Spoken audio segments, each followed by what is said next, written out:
Hello everybody, thank you for watching my video today. It's gonna be a little bit more symbolic.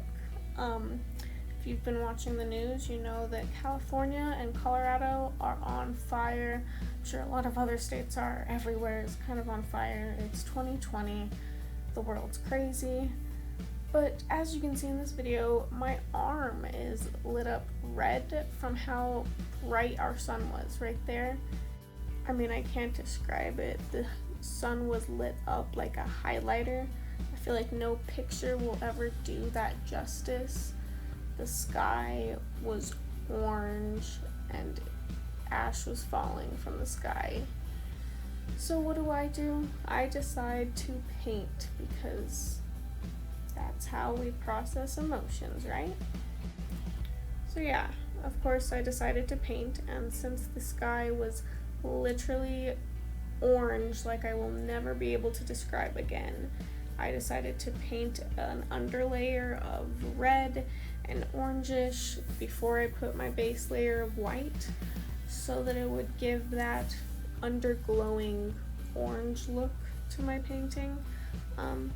But I think I was learning that this technique was mostly used by muralists and not exactly canvas painters, because my paint took so long to dry, and then I kept being impatient and continuing to paint even though it wasn't dry, and it was one of those days.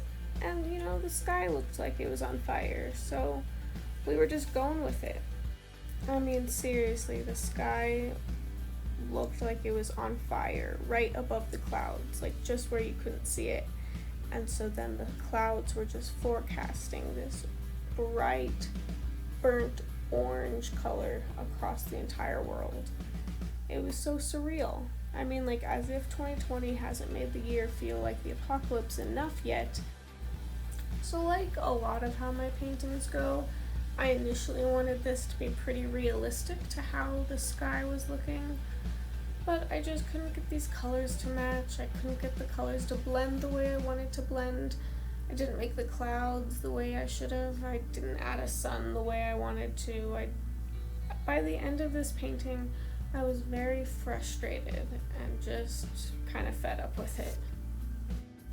I had to ask myself, like, maybe the reason you struggled so much with this painting and got so frustrated and it took you so long was because it was coming from a struggling, frustrated, scary place of a forest fire. I often like to think that I'm very in tune with my emotions, or at least that I have very intense and strong emotions, and that tends to be the case, so maybe that has to do with why this painting was so hard, because it was coming from such a strong emotional reason. I'm not too sure why, but if you notice here, I was starting to have some lighting issues. This sun just was so bright. It was like a week after the crazy orange sky, and now the sun is just like beaming down on me like evilness, and the painting kept getting completely illuminated. All my paints were drying so fast. The sun was beating on my back so hard and heavy and hot. And this is probably where most of that frustration started to set in, because I didn't know what I wanted to do with the bottom of this. I started adding these little trees, and then I realized that adding the little trees was taking me so long, and at this point I just wanted the painting to be over with. It was getting really frustrating. The clouds did not look how I wanted the clouds to look, and nothing really went right with this painting. And I guess that's kind of the theme for this, is like, maybe it didn't go right. Nothing really goes right all the time. I mean, fire is enveloping forests, and it's scary, and maybe that's just life. I don't know. And to be honest, I don't think anyone knows.